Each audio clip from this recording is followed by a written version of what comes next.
इस खबर के प्रायोजक हैं Ruchi organics limited and ISO certified company, Sarojini Nagar, Kanpur, UP.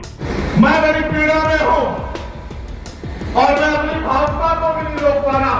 उसका कारण है कि जब मैं आपकी तरफ देखता हूँ और मैंने वीडियो में आपके जुड़े हुए हाथ और आपके पकड़े हुए कान देखे थे, तो वो दृश्य चीख चीख के मेरी आंखों में आ रहा, उसको मैं भुला नहीं पा रहा।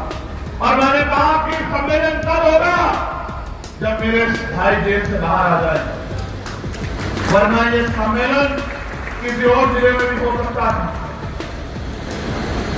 लेकिन एक बात हम लोग भूल जाते हैं, अगर हम इन सरकारों से न्याय की उम्मीद करेंगे या हक की उम्मीद करेंगे तो ये हमारी गलतफहमी हो सकती है, इसमें सच्चाई नहीं।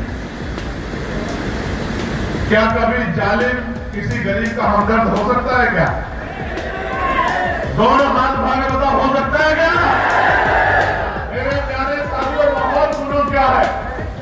माहौल यह है, और मैं मानूंगा तब जब अपनी मेरी बात को दिल पे लगा के जाओगे और यहां से जाने के बाद सोओगे नहीं घर में। जब तक मेरे दर्द को कम नहीं कर दो तब तक सोओगे नहीं। हाल क्या है? हाल ये है, आपके पड़ोसी जिले मध्य प्रदेश में एक और राज्य की सरकारें भी चुप है और केंद्र की सरकार भी चुप है। वो मुहिम चला रहे हैं कि बाबा साहब अम्बेडकर नहीं, इस बार पार्लियामेंट चलेगा।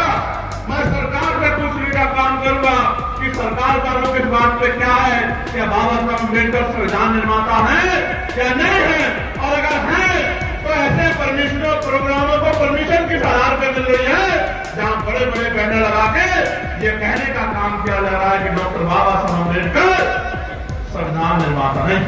एक मुहिम चल रही है, कोई बाबा साहब का बहुत टिप्पणी करता है, कोई उनको अंग्रेजों का एजेंट बताता है, और इस मुहिम को सपोर्ट किया जा रहा है, इस मुहिम को संरक्षण दिया जा रहा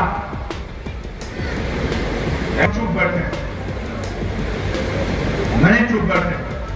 लेकिन आप जानते हो कि ये सरकारें चाहती हैं कि हम संवैधानिक रास्ता छोड़ के और अपनी लड़ाई को लड़ने के लाठी डंडे का प्रयोग करें। ये सरकारें चाहती हैं। लेकिन आप जानते हैं, अगर हम कानून को हाथ में लेंगे तो हमें गोली मारना, हम पे मुकदमा लगाना, हमें जेल भेजना इनके लिए बहुत आसान हो जाएगा। जब हम ये हमें निर्दोष होते हुए जेल भेज सकते हैं, तो अगर हमने इतना सा भी कुछ कानून को अपने हाथ में लेने का काम किया तो इनको तो घर बैठे बैठे मौका मिल जाएगा हमारे लोगों को जेल में ठूसने का।